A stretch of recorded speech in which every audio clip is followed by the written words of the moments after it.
It's about the XPhase Pro, a 360 camera with 200 megapixel resolution and the unique capability of capturing multi-shot HDR photos even while moving.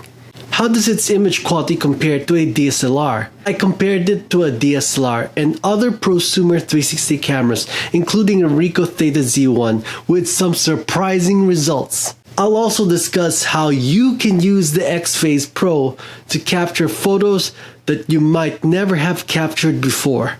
So how do you take a panorama of a moving scene like this? Hi, my name is Mick and I'm here at LAX, one of the busiest intersections in LA right now.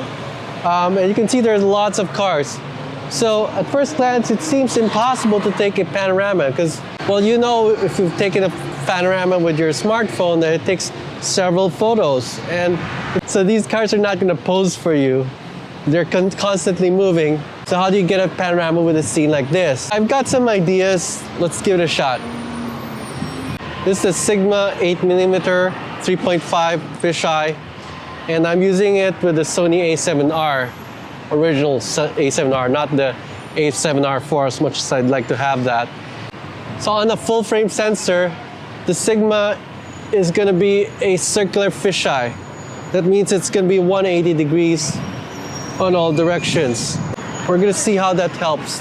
A circular fisheye lens has a 180-degree field of view and is actually wide enough to capture everything in front of it.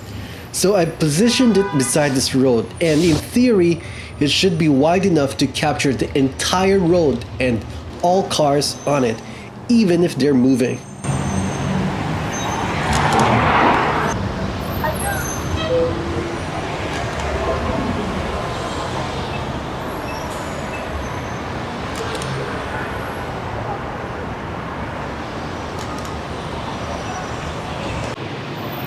So hopefully we got the shot. I'm gonna check it out. In my PT GUI stitching software, the first stitch shows cars that are cut in half. But the circular fisheye has actually captured a wider view. By using a mask, I can force the stitcher to use a wider portion of this shot, wide enough to capture all moving cars. Here's the result.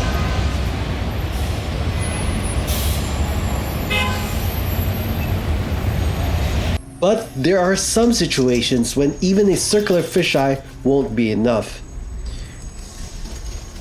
For example, in a crowded room where everyone is moving in all directions, it's hard to confine the movement within the fisheye's field of view. An easy solution is a 360 camera, such as the popular Insta360 One X. But consumer cameras like the One X aren't very detailed. Can you get the detail of a DSLR with the versatility of a 360 camera? That's what the XPhase Pro is designed to do. It has 25 sensors, each of them an 8 megapixel BSI CMOS sensor for a total resolution of 200 megapixels and a stitched resolution of 134 megapixels. That's DSLR territory. Now it does not do videos, but its photos have 8 times higher resolution than consumer 360 camera photos. But the most amazing thing about XPhase is that it can take multi-shot HDR photos without ghosting. I used the XPhase at Disney's California Adventure and I was able to take HDR 360 photos handheld. I even used it on this ride at Cars Land. I took photos while the car was spinning and there was still no ghosting.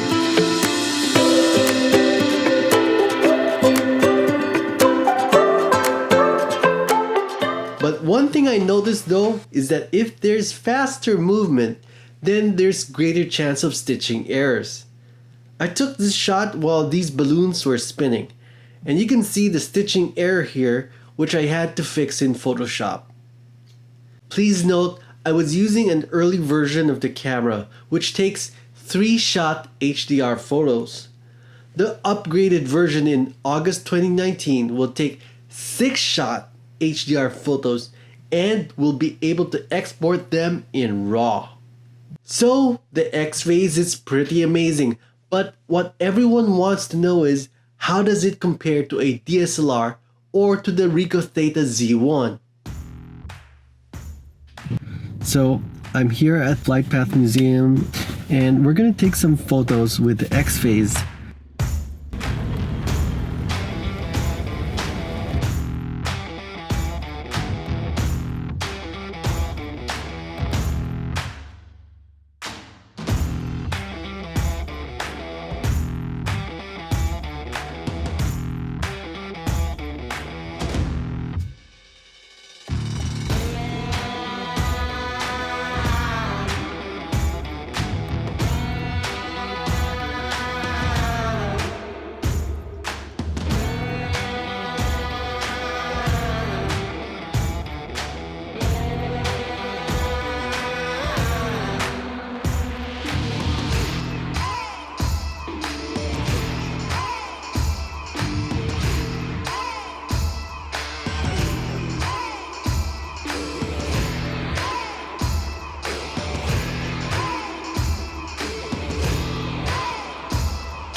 Now let's compare the photos using the 360 camera comparison tool on 360rumors.com. So just click on this 360 camera buying guide or go to 360cameracomparison.com. Just go to the table of contents and click on photo comparison. Let's pull up the XPhase on the right side and then let's compare first of all to the Theta Z1. By the way, the XPhase shoots all of its photos in HDR mode. So I'm going to compare it with the HDR versions of these other cameras. So first let's do Theta Z1 in HDR. This is the built-in HDR mode of the Ricoh Theta. First we're going to compare detail and then we're going to look at dynamic range and we'll look at stitching. So for detail, let's look at this sign over here. And here we can zoom in with the Theta. I'm using my scroll wheel. This is as much as we can see from the Theta Z1. Now let's see how much detail we can see on the XPhase. And you can see there's really no comparison. It's far more detailed. In fact, even if I scroll out, if I zoom out and even if the same viewing size, it looks very clearly more detailed. So the XPhase wins for detail, no surprise. Let's look at dynamic range. Let's see how the XPhase and the Theta Z1 compare. And it looks like the Theta Z1 has better highlight range than the XPhase. So both of them are using HDR, but the Theta Z1's HDR looks better. And here we can look at the shadow area. Well, looks like the Theta Z1's shadows are cleaner. The XPhase has chroma noise that's more visible. So I would say the Theta Z1's HDR has better dynamic range than the XPhase. Now please note, XPhase's upgraded version will have a 6-shot HDR and will be able to export it in RAW. And XPhase claims that the RAW version is like a true RAW with more dynamic range. So this may change. Now, I'm sure some of you will ask about the Theta Z1 in RAW mode. This is a single shot RAW mode at -2 EV. As for dynamic range, well, let's check it out. It looks like they have similar amounts of highlight range. Now, what about the shadow range? For shadow range, I'd say the Theta Z1 has more luminance noise, while the XPhase has more chroma noise, so it's roughly equivalent. So comparing the Theta Z1 RAW mode with a -2 EV exposure compensation versus the XPhase, they have similar amounts of dynamic range. Now, the third thing we're going to compare is the stitching. So the Theta Z1 only has 2 lenses, so there are very few stitching errors. So you can see there's hardly any stitching errors here. Now over here, there's a little bit of blur here that's along the stitch line, but otherwise it looks pretty good. Now, what about the XPhase? Well, the XPhase has a few stitching errors, like here, for example, there's like a slight warping over there. But overall, it's looking pretty good, even with this part that's really close to the camera. I guess there's like a minor warping here, like almost undetectable. Yeah, so the Theta Z1 has better stitching than the XPhase. Now let's compare the Aleta S2C to the XPhase. This is the Aleta's AEB auto exposure bracket with 7 shots, 1 EV exposure interval. So first, let's compare detail. Let's look at this sign and let's zoom in, and that's as much as we can see from the Aleta. And the XPhase has far more detail. Now, but even if we compare a different part of the scene, we can see that the XPhase has far more detail. Now, what about dynamic range? Well, we can see here that the XPhase has more chroma noise in the shadows. What about the highlights? Oh, let's see. Well, it looks like the XPhase has a little bit better highlight range than the Aleta S2C, even if the Aleta S2C is using a 7-shot AEB mode. Now, what about stitching? Well, we already saw that the XPhase's stitching is not perfect. What about the Aleta? Well, the Aleta also has stitching errors over here, for example, and I would say it's more noticeable than the stitching error on the XPhase. So here there's ghosting here, whereas there's no ghosting over here. So overall, I'd say the XPhase has better stitching than the Aleta. Now let's compare the Panono. So I'm going to use the Panono HDR. By the way, if you haven't heard, Panono is now charging for stitches. So now it costs 79 cents per stitch.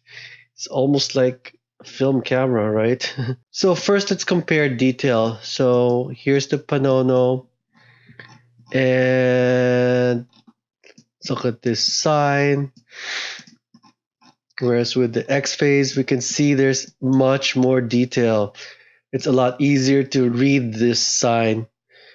So we can see that the Panono does have pretty good detail, but the XPhase has far more detail. What about dynamic range? And this again is the HDR mode for the Panono. It looks like the Panono has a little bit more highlight detail. I think this is because the Panono is using a different exposure interval. Like I think its dark exposure is up to -3 EV, whereas with the XPhase it's only -2 EV. So that's why the Panono is able to hold highlight details better than the XPhase. Now, of course, when the XPhase gets its 6-shot HDR, this is probably going to change. What about in shadows? The XPhase has more chroma noise than the Panono. So I'd say the Panono has better shadow range than the XPhase for now. What about stitching? Well, the Panono is notorious for having stitching errors. So here, for example, there are stitching errors there, and some more over here. I mean, it's not like major stitching errors, but they're noticeable enough. And if you look around, I'm sure we'll find more. And another one here, this is more noticeable because it's a little bit closer to the camera. Another one here, and this one's pretty noticeable, again, because it's very close to the camera. Whereas with the XPhase, you don't have any stitching errors generally. I mean, there's like only a few. I'd say the XPhase's stitching is better than the Panono, noticeably better. Now let's compare the XPhase with the Sony a6000 and the Samyang 8 2.8 version 2. That's a diagonal fisheye, so that yields a higher resolution than a circular fisheye or a cropped circular fisheye. So in terms of detail, let's check out this side. And check this out. The XPhase has more detail than the Sony a6000 with the Samyang 8 2.8. This is a respectable lens that's well known for its sharpness, but even with a 24 megapixel APS-C sensor, you still have much more detail in the XPhase. Now, of course, if I use a higher resolution DSLR or mirrorless camera like the Sony a7R4, I'm sure we'll get more detail. But for a typical APS-C sensor with 24 megapixels and using a diagonal fisheye, it looks like the XPhase has more detail. Now, what about dynamic range? This Sony panorama is an HDR pano. There are 3 exposures with 2 EV exposure interval. Let's check it out, and it's clear that the Sony has much more highlight range than the XPhase. What about shadow detail? No contest, the Sony has much better shadow detail than the XPhase. What I'm curious about is when the XPhase gets the 6-shot HDR with DNG mode. I'm wondering how they'll compare. So I think it'll all depend on whether the XPhase's DNG mode is a real DNG mode or just a wrapper. We'll find out. But for now, the raw HDR mode of the Sony a6000 has better dynamic range than the XPhase. Now, what about stitching? Well, if you set up your panorama correctly, then there should be no stitching errors anywhere. As I mentioned earlier, the XPhase does have a few stitching errors. So a DSLR or mirrorless panel head has the advantage for stitching. Now, in addition to these indoor scenes, I also took some outdoor shots. Now, we're not going to go through them because the results were essentially the same.